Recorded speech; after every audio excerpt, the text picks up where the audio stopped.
rahmatullahi ta'ala wa barakatuhu. Barkan mu sake saduwa da ku a wannan cibiya Fadimatul Islamic Herbal Center.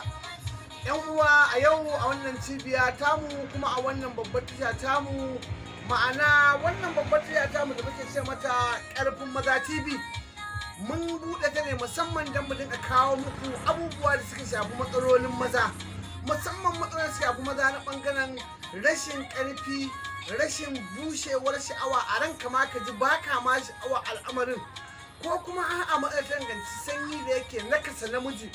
Wasu matsalolin kuma basin ne suke nakasa maza, wasu matsalolin kuma yana da nasaba da shafa ta aljani ko sihiri ko samu wanda yake hawa da namiji gaba ɗaya ji baya iya ba da haƙƙinsa na iyalansa. Yan uwa, wasu kuma matsalolinsu ba yana da nasaba da kwata-kwata matsala ce ta zunzurutun basin da ya rage musu gadon baya, ko kuma basin mai tsoro, ko kuma basin mai zub da jini, mutum ya zauna kamar ana yanka tinkiya ko saniya. Wannan duka suna nakasa namiji, suna zama da namiji ya koma zero, ba shi da wani abu da zai iya. Yan uwa, wannan tasha ta abin da muke